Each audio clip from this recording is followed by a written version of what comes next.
Hello everybody, welcome back to the channel. My name is Sohum and today I'm reacting to The Pot by Tool. And this is my third Tool reaction on this channel, so you should check out the previous two. I believe they were Sober and Schism. And so far, the impression that I have of Tool, it's a weird one because I don't exactly know how to describe their genre, their style. Each song that I've heard up until this point has been vastly different from one another. They don't really have a cookie cutter formula to any of their music. I mean, even in the songs that I've listened to, there is no clear structure to their music, at least not that's easily discernible on a first listen. So Tool is kind of like a black box to me at this point, and I'm still trying to weasel my way into their universe. So I'm excited to do that here. If you enjoy my reaction, hit that subscribe button. It helps me out a lot. And without further ado, let's get into it. Who are you to wave your finger? You must have been out your hair. I hold deep in muddy waters. You practically raised the dead. This bass. Rob the grave to snow the cradle and burn the evidence down. Soapbox house of cards and glass, so don't go tossing your stones around. You must have been high. Oh. You must have been high. Oh. Oh, I already like this.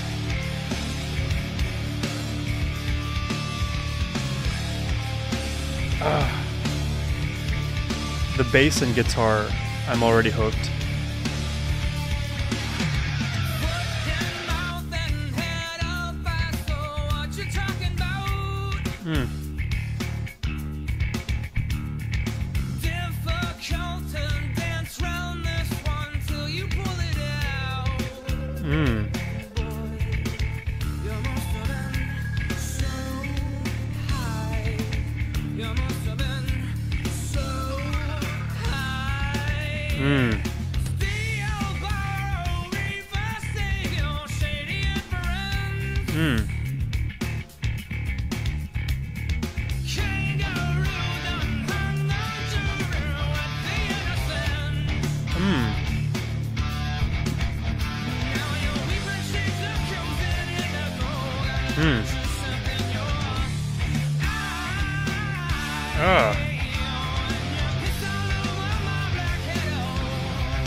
Oh.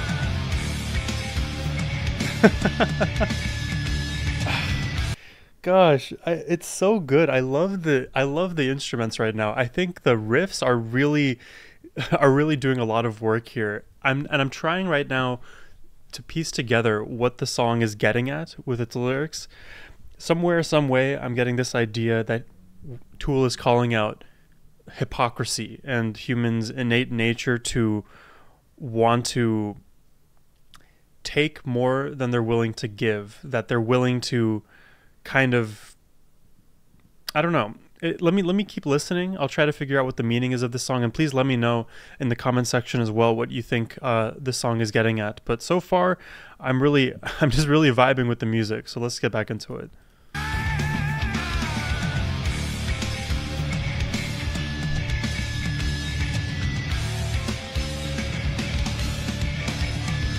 Yeah.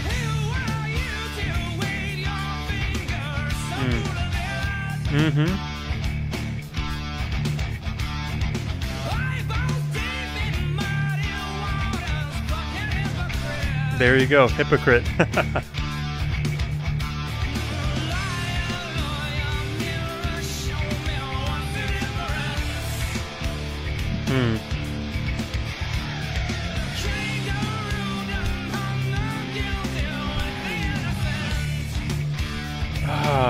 That line, that kangaroo line, I'm starting to piece together because we're now, more strictly talking about hypocrisy, and then there's a lot of references to lawyers and lying and moralism throughout the song. I think the kangaroo here refers to maybe kangaroo courts. So this idea of the law not actually being the law, it's more of some kind of a scam that is masquerading as the law would be in some kind of fabricated sense. Like if you saw the movie, which one is it? The Dark Knight Rises, one of my favorite trilogies of all time. But as Gotham was being completely taken over by the terrorists, they were setting up kangaroo courts, killing off dissidents to their cause of ruling Gotham and, taking over the ruling class, but by proxy becoming the ruling class themselves. Hypocrisy, right? And I just read, where is it? All the way over there on my living room table, Animal Farm again for the, I guess, third time in my life. And reading that book and now just listening to this song is like putting the images so clearly of like Napoleon taking over the animal farm and creating this perpetual cycle of hypocrisy where it doesn't really matter all of the moral values that started your revolution, because it's about what you do going forward. It's about what you do in the present moment. And if you're using these kind of morals and values to further a subversive cause, you're actually no better than the people you're telling to be better. So I really like this idea of hypocrisy that they're bringing up. I feel like very profound art will always get you thinking about your own failures, your own biases. It points the finger at yourself, because at the end of the day, we're humans. We're responsible for no one else's actions other than our own. So, I mean, that's a great message right there. Let's keep going.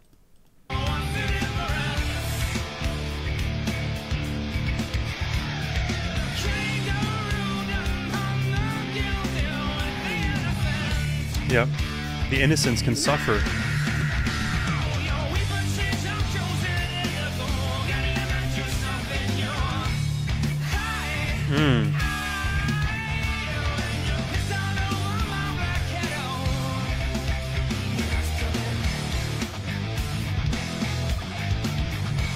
Ugh. I love these riffs.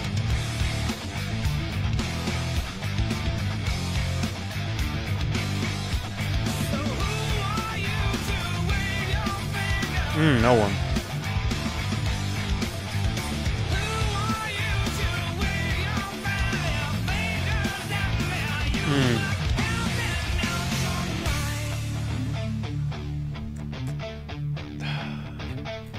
Ooh, these riffs. I love that.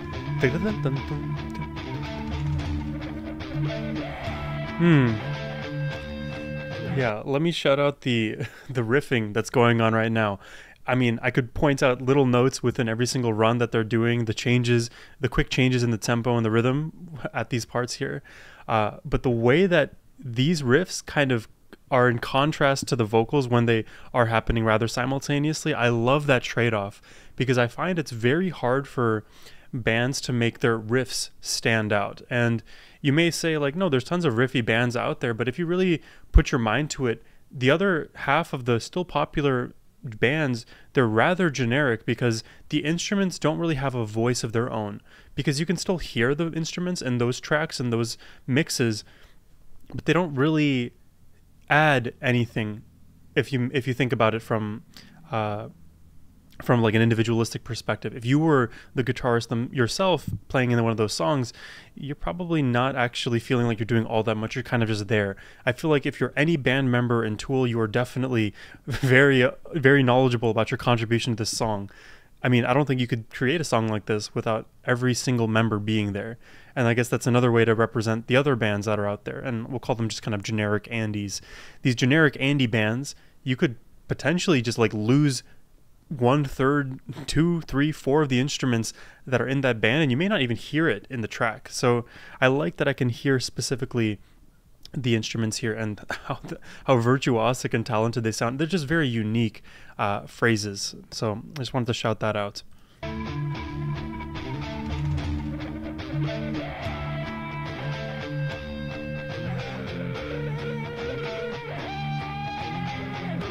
We have these like crazy dissonant sounds.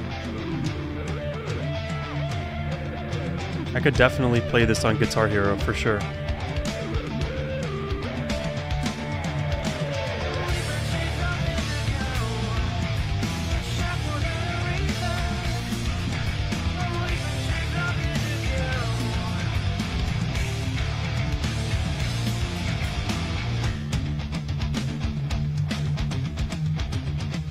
Yeah, see, like, you need the drums here. I love it. Yeah. It's like tribal.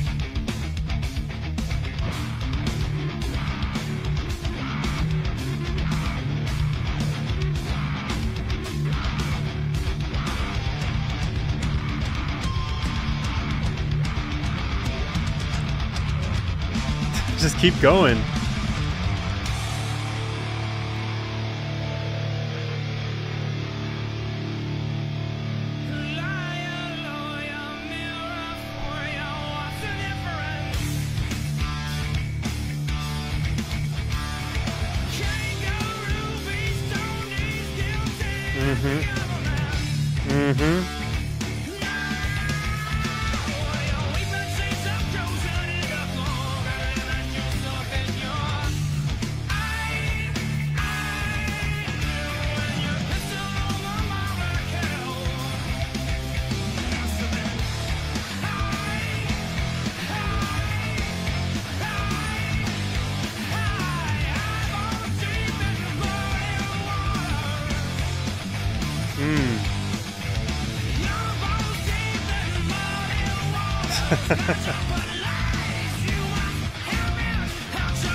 God.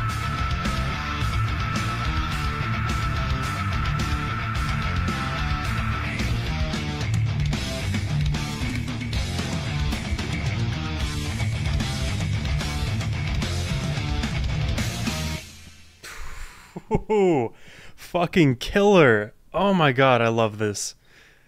This song is so good. That was really good. The Pot by Tool. Whew, wow. I need to take a second just to collect my thoughts here. I mean, these riffs are so good. We started out with the bass. I mean, that was amazing on its own. I mean, that could have been its own 4-minute track right there, just dominating the beginning part of the song. The guitar riffs throughout, they're so tasteful, so delicate. I mean, these are the kind of riffs that I would love to learn how to play. You know, granted, if I had more time and I wasn't working on a dissertation day in, day out. But regardless, those riffs are killer. The bass was killer. The drums were killer. And then let's talk about the meaning of this song now, at least as I see it. So, mentioned a little bit ago the idea of hypocrisy, right? And it seems to be, you know, you could take it a number of ways. I think in this song, they're taking it from a hierarchical perspective of the people above us, the people who are moralists. They tend to impose their views on you, but not realizing that they're just as culpable as you are. They're just as guilty as you are. And it's not even the fact that you necessarily are guilty. It's that, no, they have the power behind them to be able to say that you're guilty, that you're in the wrong, and they have the enforcement means to back up that claim, regardless of in an absolute sense if that's true or not, if it's actually moral or not. They can convey that morality through enforcement, through, you know, let's say the sheer number of people who are disagreeing with your moral view. So a lot of the times I feel like people in society, you know, across generations, but currently even in the generation that I exist within, people love to be the first to say that they are virtuous, that they have all of the right answers, and then they don't really reflect on all of the things that they're doing that are actually directly in opposition of all the things that they claim to be supportive of. They're practically hypocrites, right? And it's okay to be a hypocrite in some senses, because there's some air of ignorance that we all have. We're not all, you know, omniscients, right? If we were, there wouldn't be a conversation to be had. We would just know the right answers. So I think there's a, you know, healthy balance, and that's always the bogus answer to give, but there's always a healthy balance of being ignorant, not having knowledge of a topic and still doing your best, versus, you know, reading up on a topic and trying to better inform yourself such that the opinions that you have are rooted more in reality, in true morality. Instead, I don't know, people are very intellectually lazy, and that drives them to quick, easy conclusions, whether they are right or wrong. And, you know, it's not actually coming from a place of earnest, of truth seeking. It's coming from a place of, you know, wanting to be right. I think somebody brilliant who I heard speak about those the way conversations go poorly is somebody will have a need to be right.